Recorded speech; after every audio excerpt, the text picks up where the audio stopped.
Proseguiamo il post partita con il capitano Andrea Cioffi, prego. Ciao, volevo chiedere se nello spogliatoio è già iniziato a circolare per l'immagine, il video di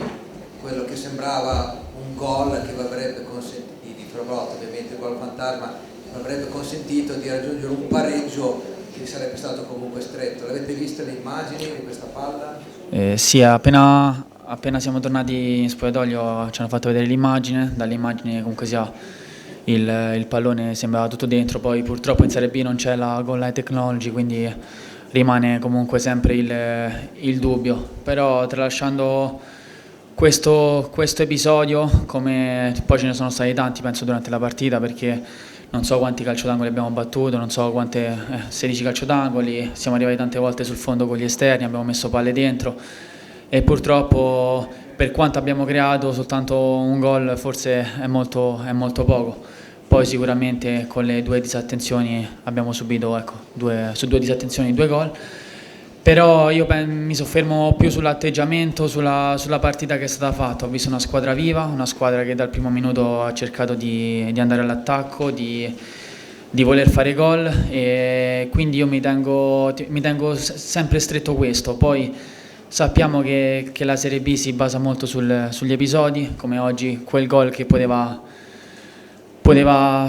raggiungere il pareggio, non c'è stato e niente, però io penso che la cosa più importante sia l'atteggiamento, e oggi io comunque ho sempre visto i miei compagni vivi alla ricerca di voler recuperare la partita.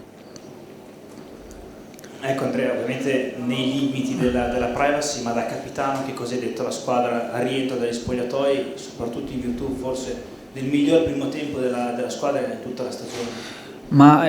penso che da dire c'è ben poco, perché nel senso ognuno di noi sa che partita ha fatto, ci siamo confrontati a fine della partita e comunque sia tutti dicevamo che comunque sia è stata una gran prestazione oggi, perché a livello di intensità penso veramente, come hai detto tu, il miglior primo tempo della stagione per quello che si è creato, ma soprattutto per come vedevo i miei compagni, come andavano forte, come recuperavano il pallone, come andavano a pressare. Quindi questa battuta d'arresto non deve buttarci giù, ma deve essere comunque sia un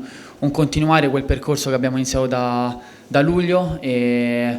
niente, ci sono ancora talmente tante partite che è ancora lunga e ci possiamo ancora levare molte soddisfazioni. Come gli deve essere riconosciuto, il dominio è stato netto, evidente da parte vostra, al di là del risultato. Ecco, cos'è mancato non dico per almeno pareggiare, forse tante occasioni, è mancato l'ultimo passaggio, tanti calcio d'angoli, forse è mancato il gioco aereo, cos'è che è mancato? Al di là è mancato il gol, perché